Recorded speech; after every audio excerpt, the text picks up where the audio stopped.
Hello again. Good afternoon, everyone. I think we can start. I see a lot of attendees today. I think most of you are very interested on Wi-Fi 7, maybe even Wi-Fi 6E for those who are not familiar with it.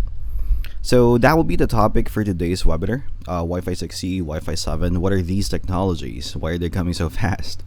We just launched Wi-Fi 6. I think a couple of years ago, if I'm not mistaken, and now we have Wi-Fi 6E and soon Wi-Fi 7. So we'll be talking about the technology, what advantages you have with these technologies, as well as the main question. So do you need Wi-Fi 6E? Do you need Wi-Fi 7? Should you upgrade now or should you wait?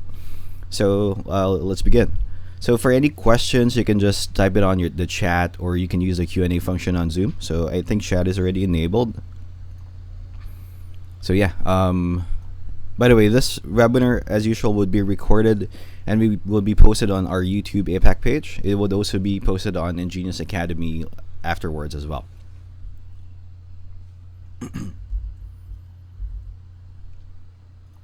Okay, so first is the technology. So let's begin with Wi-Fi 6E. So what is Wi-Fi 6E? So we all know about Wi-Fi 6. I believe a lot of your devices right now are already using Wi-Fi 6. Mobile phones, smart devices, even printers are using Wi-Fi 6. So Wi-Fi 6E is an extension of Wi-Fi 6 in terms of the technology. It has the same functions as Wi-Fi 6 in terms of features such as BSS coloring, target wake time, and so on and so forth. So the main advantage of Wi-Fi 6E is that it's using a totally new spectrum for Wi-Fi.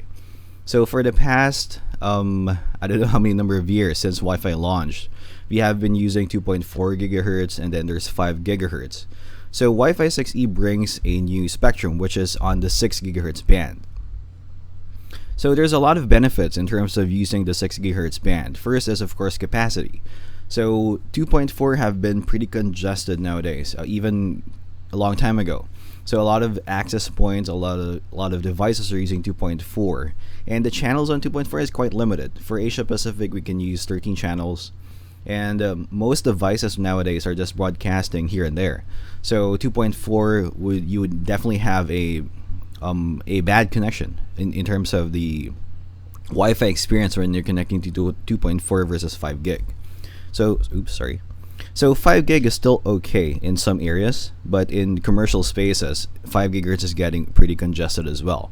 So even if you're using Wi-Fi 6, if you're connected to an access point that's also Wi-Fi 6, sometimes you have a pretty bad connection, depending on how optimized the configuration was done by the installer. But most of the time, it's because of interference. Maybe the neighboring APs are using the same channel, and so on and so forth. Now, 6 gigahertz is a totally new spectrum. Depends on which region have already allowed it for use, but it's going to be a different frequency. It runs from 5.9 to 7.2, if I'm not mistaken. It depends on, again, the region, which frequencies are allowed to be used. It's more efficient because it has a lot of functions in terms of Wi-Fi 6, and as well as using the newest spectrum. It has higher performance because for our Wi-Fi 6E products, we can do 160 megahertz channel width. If you're not familiar with channel width, so usually when we broadcast, or when we broadcast Wi-Fi, when we broadcast SSIDs, we can set the radios to different channel width. So it's increments of 20 megahertz, 80 megahertz, 40 megahertz. For Wi-Fi 6, usually we use 80 megahertz to have the biggest capacity. But there are downsides to it. If you use a higher channel width, you have good bandwidth, the maximum bandwidth that your AP can provide. At the same time, you have a lot of interference because it covers a bigger spectrum for your Wi-Fi channel.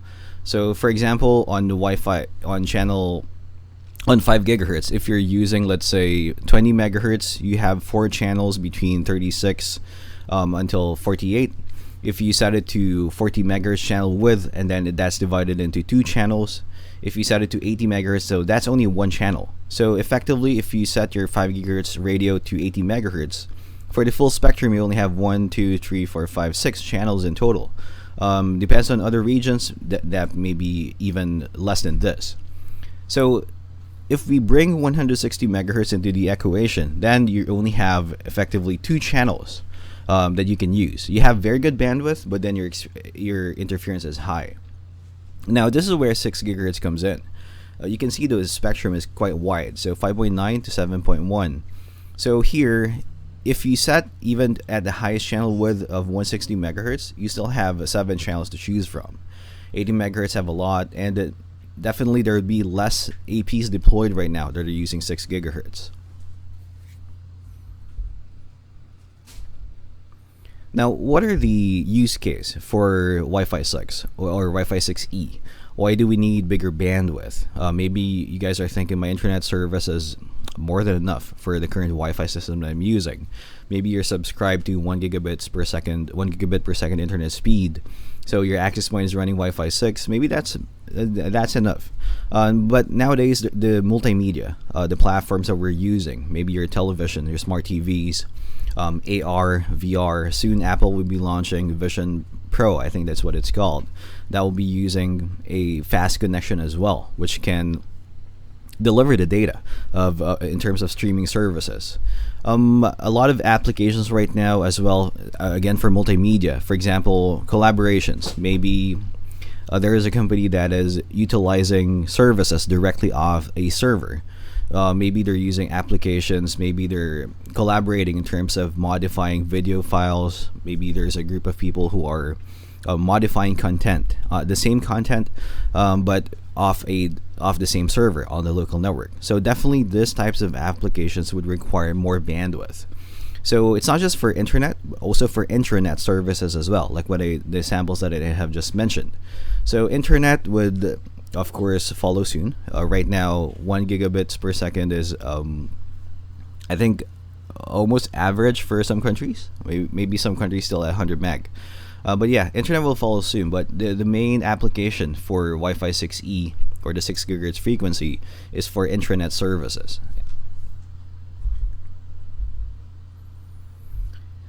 Now we launched the ECW336 earlier this year.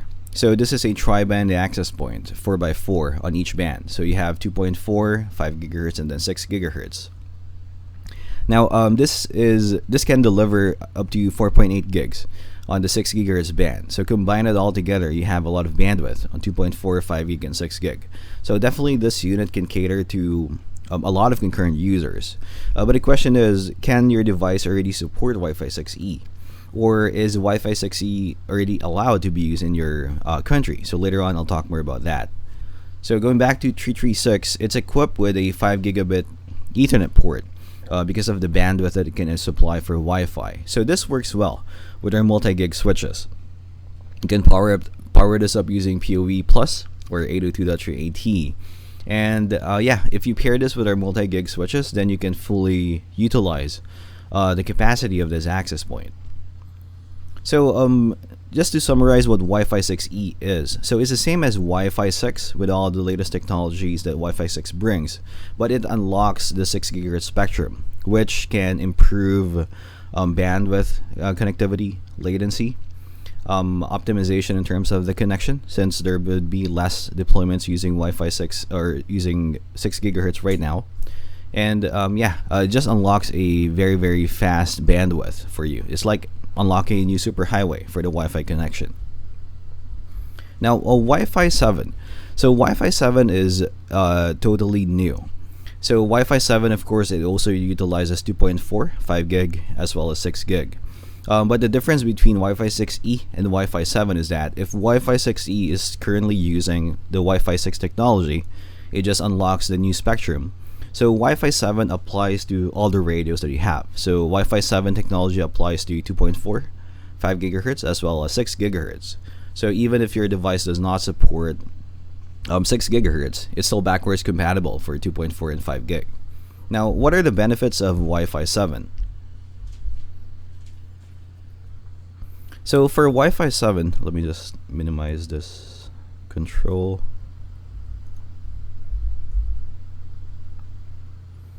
So for Wi-Fi 7, it can increases a lot in terms of the channel width, in terms of the bandwidth. It increases even further. For the channel width, if Wi-Fi 6E has 160 megahertz, So one Wi-Fi 7 can do 320 megahertz. I think my slide here was cut. Just a minute. Let me quickly adjust this.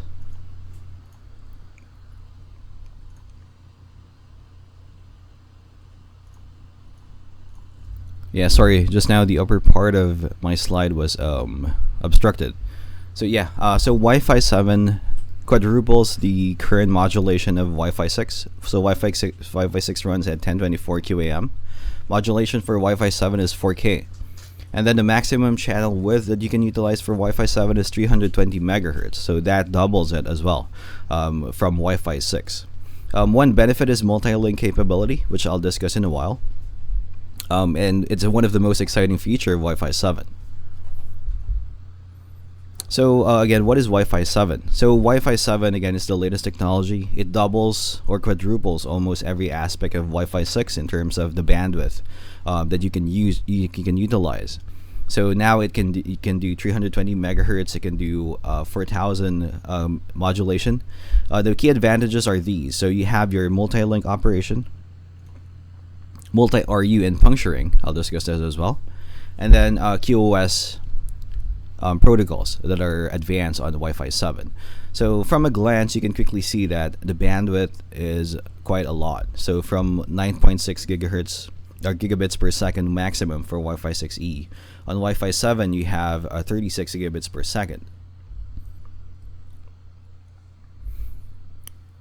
So in terms of the technology, the backend side, so the way that it utilizes the modulation, the reason why it can utilize more bandwidth is because it quadruples the modulation that it uses. It also uses 12 bits now as compared to the previous generation of 10 bits.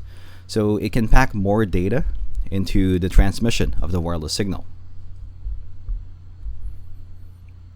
Now, Wi-Fi 7 channels, of course, it utilizes 6 gigahertz, but it also can utilize 5 gig as well as 2.4. So all the technology from Wi-Fi 7 would apply to all. So 320 megahertz is a lot of channel width. So if you're going to apply this to 5 gigahertz, you don't have any channels to apply to.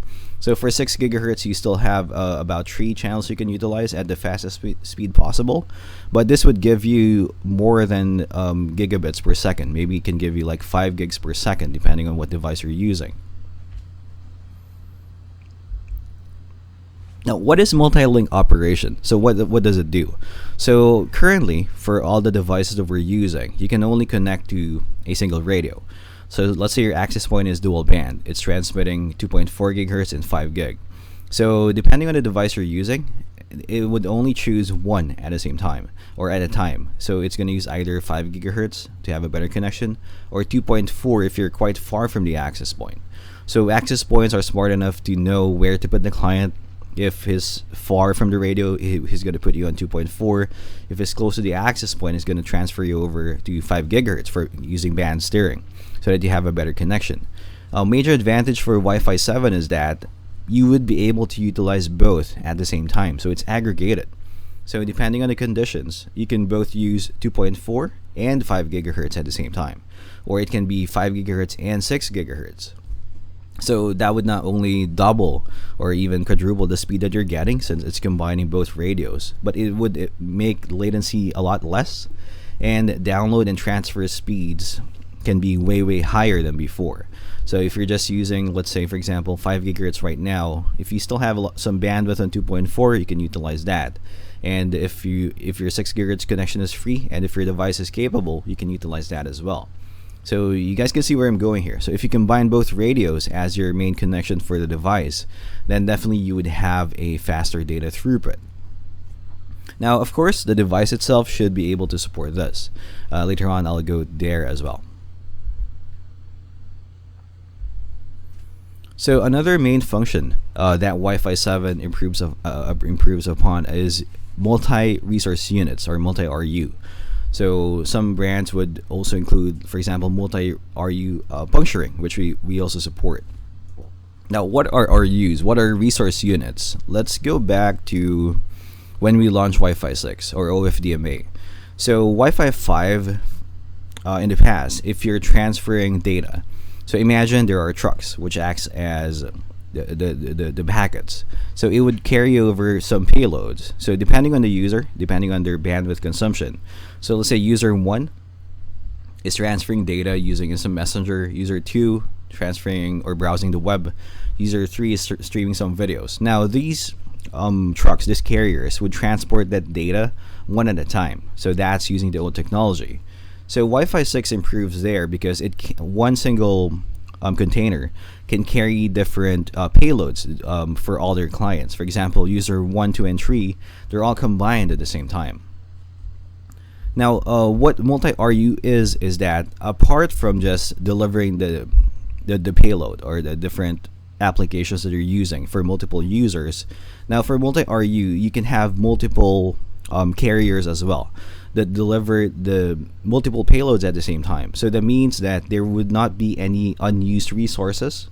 There would be less weight for clients to transmit data because it would fully utilize all these payloads at the same time if you need to transfer data on the network. Now, multi-RU puncturing, what it does is it also tries to split the channel. So for instance, right now you have 80 megahertz channel width, and then you have a client that's only utilizing 20 megahertz. So usually what the system would do in the back end is that it would allow that client to finish transmitting first, and then wait for a while before he can send the rest of the data using the full 80 megahertz channel width. So right now on Wi-Fi 7, what the system can do is that he can split that 80 megahertz channel width so that multiple clients can share the same frequency at the same time without having to suffer from interference as well. So that's all being done in the background. So basically the system would allow you to have less interference, less latency, while maximizing the load, the transport for all the Wi-Fi traffic that's going on. So that applies to both uploads and downloads as well. Now we have a couple of Wi-Fi 7 access points coming soon. It could be around the end of this year, maybe fourth quarter. I don't have the exact date yet, but let me introduce you to what we have. So first is a 4x4 tri-band AP. So both are tri-band. So the first one is 4x4x4, meaning 2.4 gig, 5 gigahertz, and 6 gigahertz. So you can see the bandwidth here is quite high. 6 gigahertz, you can deliver 11.6 gigabits per second, 5.8 gigabits per second for 5 gig, and 1.4 gigabits per second for 2.4 gig. So of course, it would apply all the technology that I just mentioned on all those radios. So aggregated speed here is 18.8 gig. So some of you may be wondering, okay, so how will my AP will be able to support that if my LAN port is only limited? So the LAN port for this ECW536, the 4x4x4 tri-band AP, would have two 10 gigabits per second Ethernet ports or Ethernet links.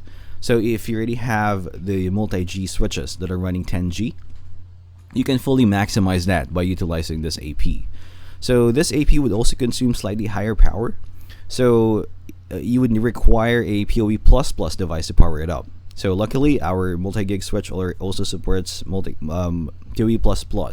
so it can deliver the power required by this access point. So like I mentioned, it's a tri-band AP, so you have 4x4x4. You have 12 MU-MIMO streams that the access point can deliver. It uses multi-link operation, multi-RU puncturing, as well as 4K modulation. Now, we also have the ECW526, which is a dual-band tri-band AP, so 2x2x2, and it's running Wi-Fi 7 as well. So main difference between the two is that 526 is running 2x2x2, and 536 is running 4x4x4.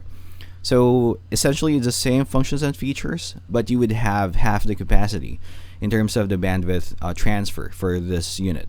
So 5.8 gigabits per second for 6 gig, 2.9 gigabits per second on 5 gig, and 720 Mbps on 2.4.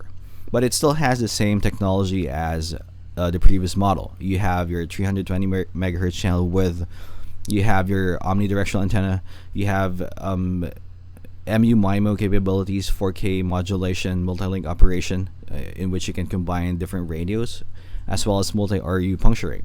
So the LAN port for this model is a single 10 gigabit per second Ethernet port. So that's enough to cover the aggregated speed of 9.4 gigabits per second for the unit. So for the this unit, you can power it up using PoE Plus. Now, so what should you use right now? Would you go with Wi-Fi 6E or Wi-Fi 7?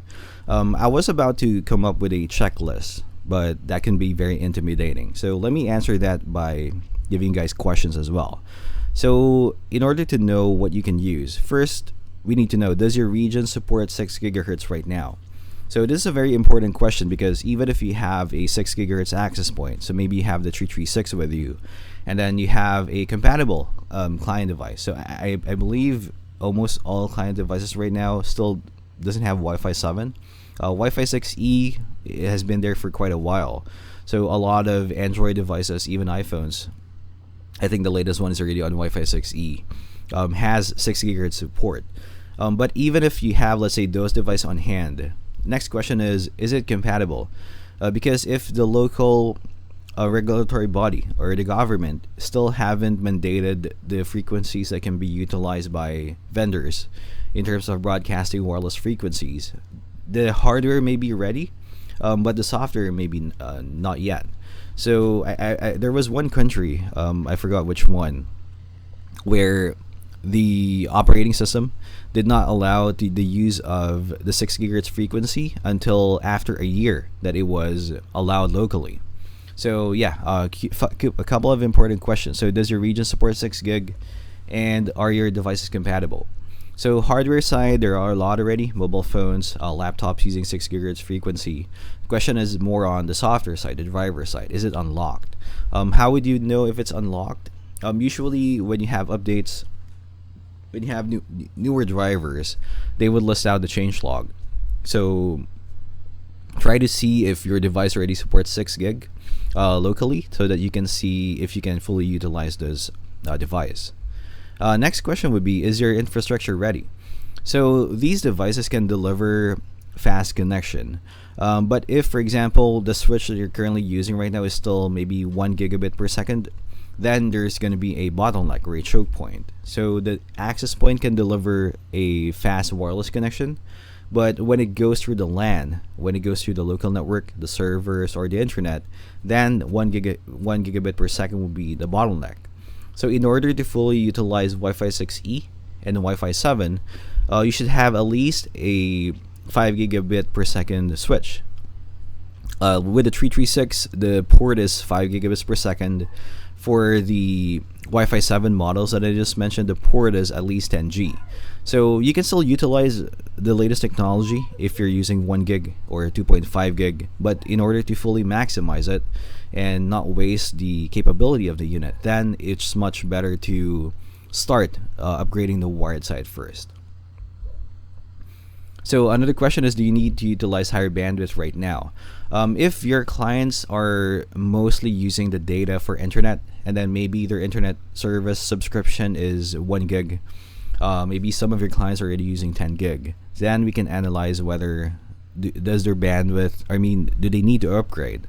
If they use a lot of intranet traffic, let's say, like I mentioned, collaboration, managing applications from a server, maybe they're developers, or they're just collaborating in terms of video editing. Let's say a group of people edit the same file from a server.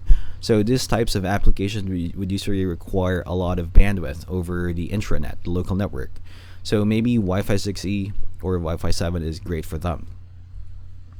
So last question is, of course, do you want to future-proof your network? But yeah, who doesn't? So yeah, depending on what is required right now, if what the client needs is bandwidth, pretty sure that they have at least one Wi-Fi 6E device with them. Maybe they're not aware that they have one. A mobile phone, a laptop. Most laptops right now are already running Wi-Fi 6E if you purchase a new one. So definitely they can utilize the Wi-Fi 6E radio. So for Wi-Fi 7, once it comes out, even if the devices are not there yet, your current devices can already benefit from them. your current Wi-Fi 6E device, your current Wi-Fi 6 device, your current Wi-Fi 5 device, you would definitely feel an improvement on the connection if you're utilizing Wi-Fi 7. Now, yeah, so it would be case to case in terms of would be um, what would be more applicable for your clients. But yeah, if you can discuss the benefits of these technologies, Wi-Fi 6E, Wi-Fi 7, maybe it can open up new projects for you as well. Especially now that we're going towards a lot of growth in terms of multimedia consumption. Files have been getting larger and larger. Cloud storages have been getting bigger and bigger as well as the coming wave of AR and VR technology that will, I think it would start next year. So once all these equipment are out, then bandwidth would definitely choke with the current technology. I mean, with 2.4 and 5 gig. So definitely in the long run, people would be going towards 6 gigahertz to maximize all these equipments that are coming out. Yeah, so hopefully what I just said has been meaningful to you guys. But do you have any questions? Let me go over Q&A and chat. Can you explain MLO? So yeah, like I mentioned, multi-link operation. This is when the radio, Wi-Fi 7 radio, combines two radios, either 2.4 and 5 gig, 5 gig or 6 gig, and 6 gig or 2.4, depending on the combination and what's supported by the end device. But the end device would have a dual concurrent connection to both radios at the same time. So for MLO, do we need both Wi-Fi 7 AP plus adapter to work? Yes, if I'm not mistaken, both should have the support to use dual concurrent operation for both the 2.4 and 5 gig. We cannot force the client adapter to use both links, so it would depend on the client adapter itself.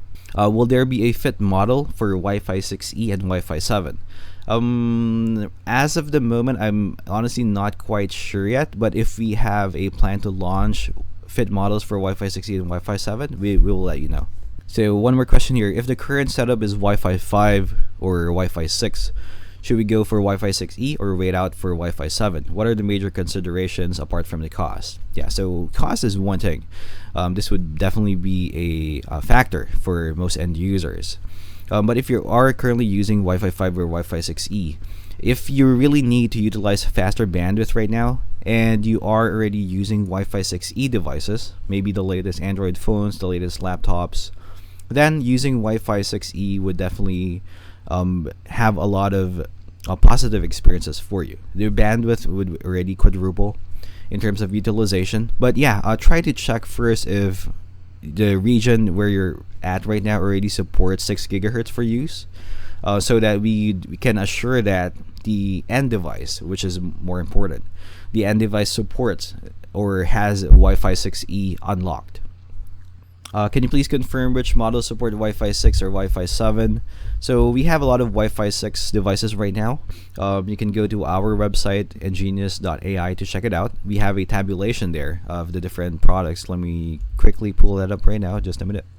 Yeah, so I believe all our devices, including the Wi-Fi 7 equipment, are here. Yeah, they are here. So if you go to ingenious.ai, you would see a tabulation of all our current access points for the cloud. It will list out from Wi-Fi 5 up to Wi-Fi 7. So here you can compare which model has which function. What are the ports? What are the transmit powers? What is the maximum speed? What's the antenna gain, the PoE supply support, etc. So you can get that information here. There is a question here about a third-party model, if it supports Wi-Fi 7. I'm not familiar with this model. Let me see. Let me quickly look it up. Just a minute. Okay, so this third-party model that you mentioned on the chat, in terms of the switch that you're currently using, this is a 1 gigabit switch. So all switches right now support Wi-Fi 6E and Wi-Fi 7. The only difference is that some switches may bottleneck your connection, especially if it's using only 1 gigabit speed of traffic. So let's say, for example, for Wi-Fi 6E, the LAN port is 5 gigabits per second because it can deliver that much amount on the wireless side. And then for Wi-Fi 7, we have a single 10 gig port for the 2x2 model. and then a couple of 10 gig ports for the 4x4 model, which can be aggregated because that's how fast the wireless site can deliver. So yeah, it will work with previous generation switches or with gigabit switches, but it would work better with multi-gigabit switches. For ECW230S, can it work with Wi-Fi 6E via a firmware upgrade? Unfortunately, for our current Wi-Fi 6 devices, we cannot upgrade this to Wi-Fi 7 or Wi-Fi 6E because of the hardware. So the hardware of the 230S or 230 only supports Wi-Fi 6. It only has 2.4 and 5 gig. So it doesn't have that third radio, which is 6 gigahertz. Although the 230S has a third radio, but this third radio acts as a beacon and scanner for AirGuard. AirGuard is our WIDS, WIPS technology to prevent hackers from hacking in the wireless system. So that AirGuard radio is only running in 2.4 and 5 gig as well. So so unfortunately you wouldn't be able to upgrade the existing hardware to Wi-Fi 6E or Wi-Fi 7. Okay, so what is the impact on power consumption for APs and devices in Wi-Fi 7? So like I mentioned, power consumption for Wi-Fi 7 is slightly higher, especially for the 4x4x4 model. So the ECW536, this requires a BT PoE supply because the power consumption for the 536 at peak is 35 watts. So it's over the PoE plus standard. It requires more power to deliver that bandwidth and that power, as well as the triple radio capacity for the unit. So for the 2x2 model, it can still utilize PoE plus or AT standard.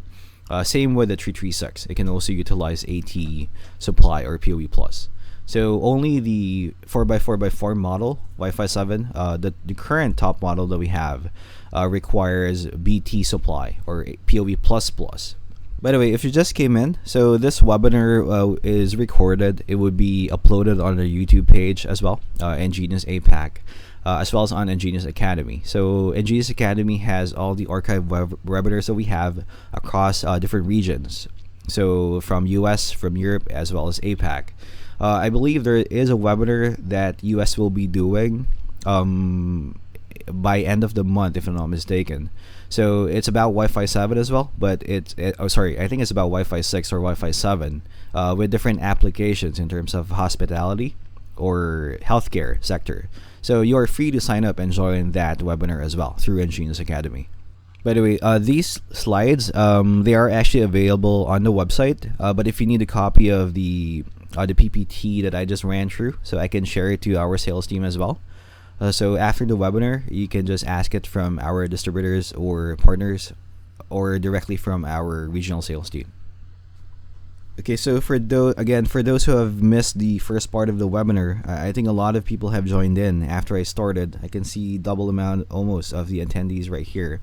So if you missed the first part of the webinar, you can catch it later on YouTube, EnGenius APAC page. So I'll be uploading it by Friday. So hopefully you can complete it by Friday. So I'll just upload it there so you guys can come back and have a reference. And then after a while, it will be uploaded on our EnGenius Academy page as well. So I see some guys raising their hands. If you have a question, please type it on chat or you can use the Q&A function in Zoom. One question here is, up to 4 hops still apply for Wi-Fi 7? I think you are referring to mesh, is that correct? Okay, so for Wi-Fi 7, are there only 2 signals or frequencies? So there are 3 frequencies for Wi-Fi 7 as well as Wi-Fi 6E. So that would be 2.4 gigahertz, 5 gigahertz, as well as 6 gigahertz. So Wi-Fi 6E brings 6 gigahertz spectrum, and then Wi-Fi 7 expands the full technology or all the new technologies for all those spectrums. So 2.4, 5 gig, and 6 gig. Is it backwards compatible? So yes, Wi-Fi 7 is backwards compatible to all generations. Wi-Fi 6E, the 6 gigahertz spectrum, can only be utilized by a device that supports 6 gigahertz spectrum. But if you have a device that's running, let's say 2.4 or 5 gig, you can still connect on the 2.4 and 5 gig radios of those devices. Okay, so for mesh, the question is about mesh. is it still limited to 3 hops or 4 hops in terms of the Wi-Fi 7 technology? At this stage, I cannot confirm that because I haven't physically tested the unit yet. But I believe it should be able to have the same limitation. I mean, if you have more hops, each hop you have for mesh would be about 50% degrade. The benefit that you have in Wi-Fi 7 is that each jump is still 50%, but then you would have a lot of bandwidth to share. So maybe you can expand it a bit further, and you would still have a lot of bandwidth to play around with. But yeah, I'm sorry, but I can only confirm that once we have the units. Okay, one question here is, can you mesh on the 6 gigahertz band? Good question. Let me see if we have that unlocked right now on the cloud. Let me log in real quick. While I'm checking, another question is, for next generation device, will it be able to read 6 gigahertz signals? So yeah, a lot of devices right now, especially new ones that are being released, are already supporting Wi-Fi 6E or the 6 gigahertz spectrum. But to be sure, if that device supports it, you might want to ask from where you purchase it or from the website of the manufacturer if your device supports Wi-Fi 6E. So let me do a quick check on mesh, just a minute. Let me see here. So yeah, we have already unlocked mesh support for Wi-Fi 6E or 6 gigahertz. So if you go to the radio setting of your nGenius Cloud configuration UI, you would have 3 options for mesh. So on the bottom part, you can enable mesh on 2.4, 5 gigahertz, or 6 gigahertz. So that's already unlocked here in the system. So when is it best to deploy Wi-Fi 7? Third quarter of 2024? Depends on your target. If you want to be, or it depends on your end user's target. If, for example, it's a maybe hotel. Usually hoteliers would want to use the latest technology. They want to future-proof everything instead of being late in the party. So it depends on the application, it depends on the end user, and it depends on the demand as well. Client devices side, I would say a lot of client devices would come out already for Wi-Fi 7 going towards the fourth quarter of this year. So expect a lot, especially from Android devices. I think Apple would only transfer to Wi-Fi 7 either next year or the following year. But definitely their AR device, the Vision Pro, would come with at least Wi-Fi 6E or Wi-Fi 7 as well to utilize the full bandwidth capability of the device. But yeah, to answer your question, when is it best to deploy Wi-Fi 7? It's pretty hard to answer that. It depends on the need of the client. But if your end user really wants the latest technology right away and to future-proof everything, it's best to have his infrastructure upgraded first, the wired side, so that when he deploys the Wi-Fi 6E or Wi-Fi 7 access point, everything can be utilized or be optimized to its full potential. On your screen, I saw a new frequency. So yeah, this is actually available on nGenius Cloud, depending on the region that you're looking at. So right now, this is on Malaysia. So Malaysia can already use the 6 gigahertz frequency, which is why this is unlocked. So here we have 2.4, 5 gigahertz, and then 6 gig. So it depends on the device that you're using as well. Some APs can support 160 megahertz. And yeah, for 336, it can also utilize mesh for 6 gig. What is the client limit for a 6 gigahertz band? So the client limit would still depend on the AP itself. So for example, for our Wi-Fi 6, Wi-Fi 6E access points, the maximum concurrent user, depending on the activity, is around 1,000. But of course, you're going to have to divide that with the consumption, the bandwidth consumption. So if you're using a tri-band 4x4 access point, 4x4x4, maybe around 300 to 500 plus, regardless of their bandwidth consumption, would be a good sample size. But yeah, I'll try to get the exact count as well, especially once we release Wi-Fi 7 devices. Okay, one question here is about the range. So 2.4 has always have longer ranges or coverage as compared to 5 gigahertz. Now, what about 6 gigahertz? Will it be a lower range than 5 gig? So 2.4 as compared to 5, yeah, the lower the frequency, the farther the transmission, which is why television signals can blast out farther. Bluetooth can blast out farther as well because it's using 2.4. 5 gigahertz, it's not really that shorter, but it's shorter than 2.4. So 6 gigahertz would be slightly shorter as well. Maybe, but it's still going to be on par with 5 gigahertz. One benefit with 6 gigahertz is that again, the bandwidth is more than double. So even if you're far away from the access point, you still have good enough bandwidth to connect to. So let's say where I'm standing, maybe I'm about 30 meters from the access point. If my 5 gigahertz connection from my client device from where I'm standing is about, let's say it's running at 200 Mbps data rate, maybe in 6 gigahertz I can still have 1 gig data rate. So range, I would say it would not be that much of an issue unless you're really maximizing the full bandwidth. Then you really have to be close to the AP. Okay, one question here. Could you please show examples about the performance of Wi-Fi 6 and Wi-Fi 7? Let me flash my slide again real quick. Just a minute. Let me just find that part. So in brief, this is a comparison between all the technologies. I mean, from Wi-Fi 4 to Wi-Fi 7 in terms of the speed. So Wi-Fi 6, you can do, sorry, let me minimize this. So Wi-Fi 6 and Wi-Fi 6E, maximum capacity of access point is 9.6 gigabits per second. In Wi-Fi 7, that's more than double. So you have 36 gigabits per second capacity of the access point, so that's the aggregated speed. So maximum client device speeds would be about 5.8 gigabits per second. So this is like your PC or mobile phone, depending on the technology that it has. So in terms of the comparison between the two, you can see that it's a huge jump from Wi-Fi 5. Even from Wi-Fi 6 to Wi-Fi 7, the jump in the bandwidth capabilities is a lot. Can you show me a speed test? Unfortunately, I do not have a unit with me to show you the actual speed test. But once we have the units, then we can show you maybe iPerf tests or other speed tests that we can provide. So as of the moment, I don't have the unit yet. I'm sorry about that.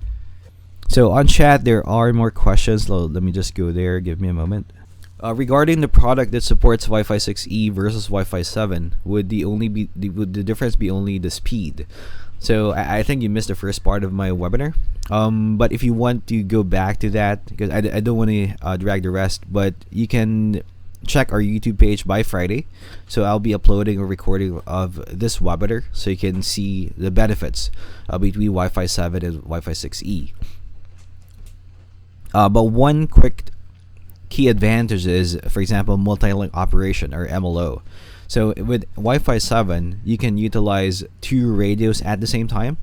For example, 5 gigahertz plus 2.4 or 5 gigahertz plus 6 gigahertz. And you would have an aggregated speed or a combined speed between the client and the access point. So that alone can give you a lot less in terms of latency and a lot more in terms of bandwidth capacity. So it can improve intranet communication, internet communication, as well as application or bandwidth sensitive applications as well. So, another question is about the 6 gigahertz band. Is it more wider? Is it stronger in terms of the signals compared to 2.4 and 5 gig? So signal wise, it would roughly be the same as what we have right now. But one difference is in the experience. If, for example, you deploy a Wi-Fi 6 access point and a Wi-Fi 6E access point side by side, your Wi-Fi 6E access point would definitely have a better connection, stronger connection, since there are still less equipment right now transmitting in the 6 gigahertz frequency, because there is a lot of congestion already on 2.4 and 5 gigahertz. Interference can cause intermittence or intermittent connections. When you connect to the AP, you can have weaker signal strength because of that, and so on and so forth. So definitely deploying a Wi-Fi 6E access point can have an immediate impact on the Wi-Fi connectivity that you have. So yeah, speed test, we can show you samples once we have the device ready. Maybe once we have the beta samples, we can show you guys how it works and the differences between different models that we have. So 4x4x4 model, does it support multi-source input? Yes, it does. So for our ECW536, it does support two LAN ports, and each of those LAN ports has 10 gigabits per second support as well. So 10 GPE LANs, a couple of those which you can link aggregate to a multi-gig switch. For the 2x2x2 model, it has a single 10 gig LAN port because it's more than enough to cover the wireless speed. But for the 4x4x4 model, ECW536, it needs two 10 gig LAN ports because the maximum speed that it can deliver on the wireless side is 18.8 gigabits per second. Okay, guys. Any last question before we end it? I see one question here, which Nancy have already answered. Thank you, Nancy. So just to share with everyone, is 6 gigahertz band 6E technology? So yeah, we have Wi-Fi 6E, which was launched a couple of years ago, or maybe 3 years ago. Wi-Fi 6E, what it adds over Wi-Fi 6 is the 6 gigahertz spectrum. So from 5.9 to 7.2 megahertz. So this is the frequency that is added by Wi-Fi 6E. Sorry, 5.9 to 7.2 gigahertz, not megahertz. Okay, last question. Do you have commercial models? Do you have commercial for Wi-Fi 7 models? Sorry, was the question if we already have it available? Oh, the pricing. Pricing wise for Wi-Fi 7, we don't have it yet as of the moment. So once we're going closer to launch, we'll be announcing to you guys as well. But you can quickly check up with our partners and distributors if we already have tentative pricing for these models. Who has deployments for Wi-Fi 7? As of now, none yet. But we'll have those pretty soon once we launch the Wi-Fi 7 radios. But yeah, we have a number of Wi-Fi 6E deployments already, especially in regions that already support that. When will it be launching, and how is maintenance and warranty supported? So maintenance, service, and warranty for all NGS equipment would depend on the local country where you're purchasing our device. Our partners are very helpful to support you in terms of those information. So you may contact any of our partners or our regional sales representatives. So again, launch plan for Wi-Fi 7 is on the fourth quarter of this year. And then 336, ECW336 is actually already launched. It may be that for some other regions, it's not allowed yet for use. I mean, the 6 gigahertz spectrum, which is why it may not be available on all regions yet. But yeah, 336 from NGS has been launched earlier this year, whereas Wi-Fi 7 will launch on the fourth quarter of this year. Any plans for outdoor point-to-point solutions for Wi-Fi 7? So do stay tuned for that. So I think I can share more information once we have a more concrete device on our hands. But yeah, do stay tuned for outdoor Wi-Fi 6E or Wi-Fi 7 models as well. Okay, last question. What is the bandwidth requirement for the gateway for Wi-Fi 7? So for Wi-Fi 7, the internet speed can be any speed. If you're using 1 gig or you're using 10 gig or maybe 100 Mbps, that's fine. The major utilization for Wi-Fi 7 is over intranet. Of course, internet speed, whatever ISP will deliver, can be provided by the Wi-Fi 7 or Wi-Fi 6E access points. For the intranet service, the local transfer, that's where you benefit from Wi-Fi 7 because you can move around like 5.8 gigs of data across the system or 36 gigabits per second if your AP is capable to deliver. So you'd have that much bandwidth to deliver on intranet. So in terms of data centers, developers, collaboration of application or server-based applications, those type of devices can fully utilize the Wi-Fi 7 technology. So yeah, again, this webinar is recorded, so you can catch it on Friday on our YouTube APAC page. And if you have any other further questions, you can let our partners know so that they can get back to you, or you can let our regional sales know about those questions so that we can answer them for you. Okay, a really last question. Does Wi-Fi 7 devices also support security features? Currently, I don't have information yet whether we're gonna bring AirGuard to Wi-Fi 7 yet, or do we have another model for Wi-Fi 7 that supports AirGuard. But once we have that information, hopefully closer to launch, then we can get that information to you as well.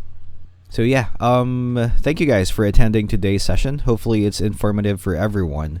Again, you can catch us later on YouTube, and if you have other questions, you can just pass on that information to our partners, distributors, resellers, and or through our regional sales team as well. So thank you everyone for attending. Everyone have a good week ahead. Bye bye.